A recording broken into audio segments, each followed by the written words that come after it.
Halo semuanya, balik lagi di channel Ngoding. Kembali lagi bersama saya Zorib, dan kali ini kita akan belajar tentang dua tipe data kolektif lainnya, yaitu set dan dictionary. Jadi untuk melanjutkan tipe data kolektif part 1 sebelumnya ya. Jadi pertama-tama kita akan membahas tentang set. Apa itu set? Set adalah kumpulan data yang bersifat unik dan tidak berurutan. Artinya elemen-elemen di dalam set tidak bisa diduplikat dan tidak bisa diakses menggunakan indeks. Contohnya, kita akan membuat set dengan isinya berisi 1,2,3,2,1. Dan jika kita print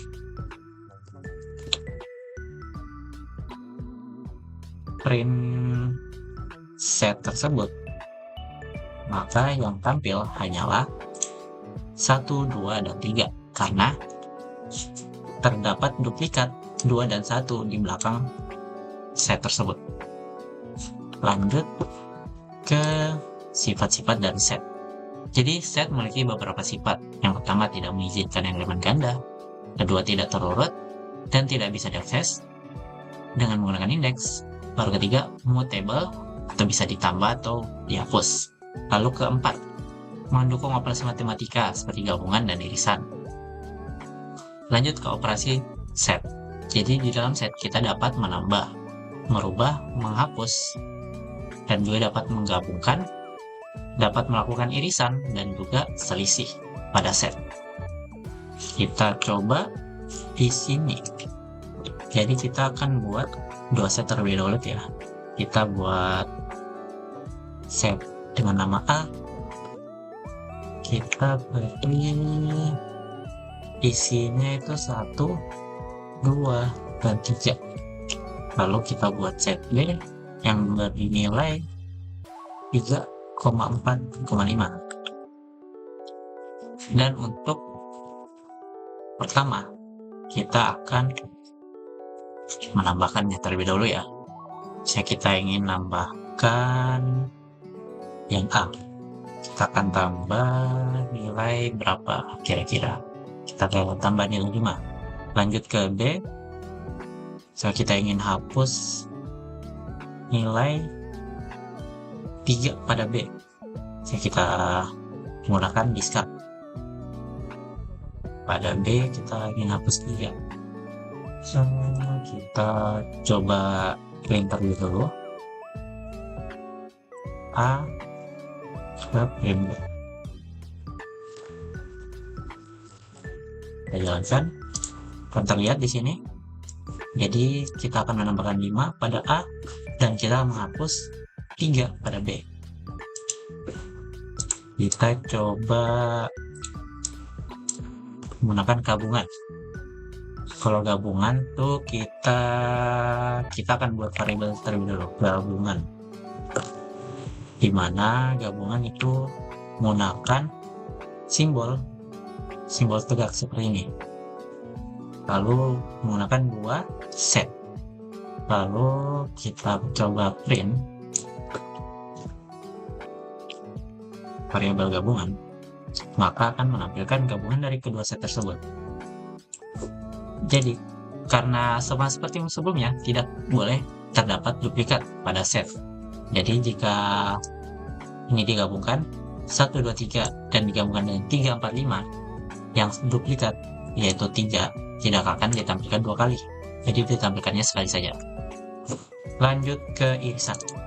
Kita coba buat variabel irisan. Jadi irisan itu menggunakan simbol dan. Kita coba. Nah, irisan dari set A dan set B itu adalah 3. Lanjut ke selisih. Selisih itu menggunakan simbol minus. Selisih. Kita lihat di sini. Jika set A selisih dengan set B akan menampilkan 1 dan 2. Lanjut ke selanjutnya, kita masuk ke dictionary. Ini adalah struktur data yang menyimpan pasangan key dan value. Seperti yang terlihat di contoh, ada dictionary dengan nama data dan memiliki value key yang berisi Ayu dan key berumur yang berisi 20. Kita coba buat pada program, kita membuat mahasiswa yang memiliki name diikuti dengan titik 2, lalu value-nya kita isi misalnya 23 10 14. Lanjut ke name, ke nama, kita buat namanya library. Untuk setiap di elemen ini perlu terdapat koma di setiap elemennya, setiap elemen dalam dictionary. Jadi kita coba printkan, print misalnya ingin print nama deh. Jadi kita ambil dictionary mahasiswa, lalu mengambil key-nya dari key nama, maka akan menampilkan nama dari mahasiswa tersebut.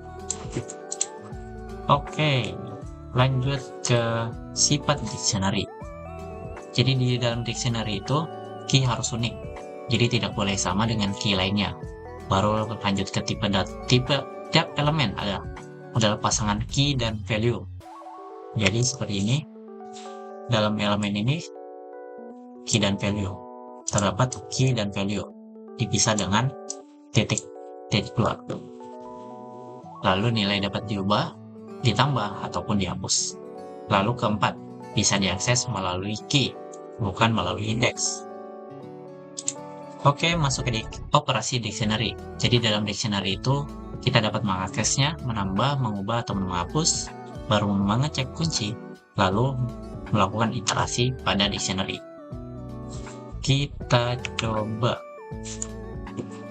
karena di sini kita coba buat kumpulan mahasiswa dengan name sebagai key-nya. 10 60 14 titik 2 jorik, kasih koma setiap elemennya, baru kita buat 309 10 60 13 yang berisi memiliki value Rijal. Ditambah lagi, misalnya kita masukkan ke 309 09 10 60 06. Kita bagi angka.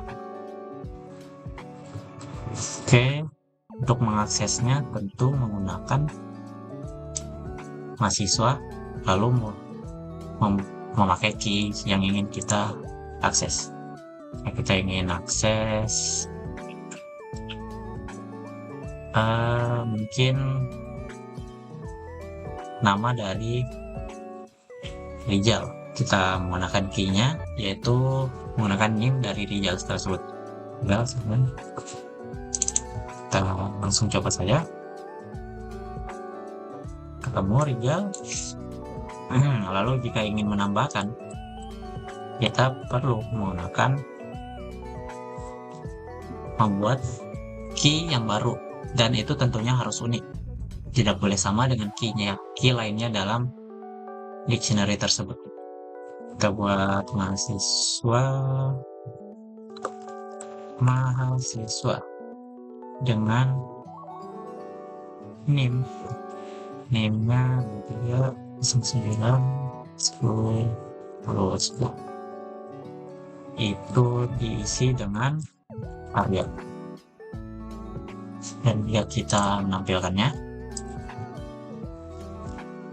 akan tertampil karena telah ditambahkan ke dalam mahasiswa.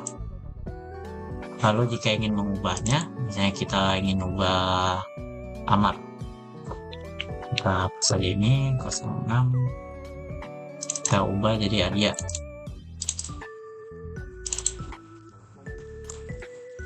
Maka key dengan NIM 2309106006 yang awalnya berisi Amar memiliki value Amar. Ketika diubah jadi Arya, maka akan ditampilkan juga Arya.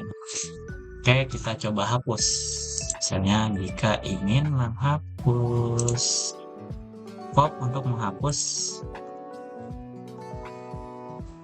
menghapus elemen pada dictionary.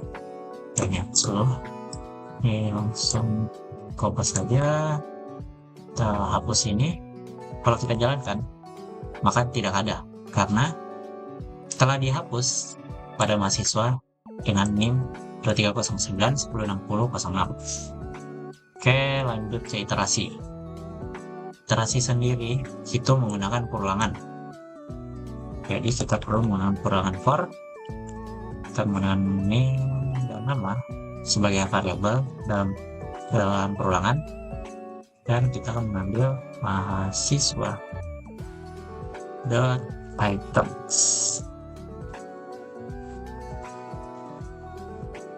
Lalu kita print NIM, nama untuk menampilkan NIM dan namanya. Jadi NIM ini merupakan key-nya dalam dictionary dan nama itu merupakan value-nya. Kita coba printkan, akan menampilkan semuanya, tiga-tiganya. Oke, masuk ke rangkuman pembelajaran. Jadi kita telah mempelajari set dan dictionary. Jadi dalam set sendiri digunakan untuk menyimpan elemen-elemen unik tanpa urutan dan mendukung operasi matematika. Lanjut ke dictionary, kita telah mempelajari bahwa dictionary itu menyimpan data menggunakan key dan value dan tidak dapat diakses dengan menggunakan indeks. Oke, itu saja. Dengan ini kita sudah selesai membahas semua tipe data kolektif utama di Python. Sampai jumpa di video pembelajaran selanjutnya. Bye-bye.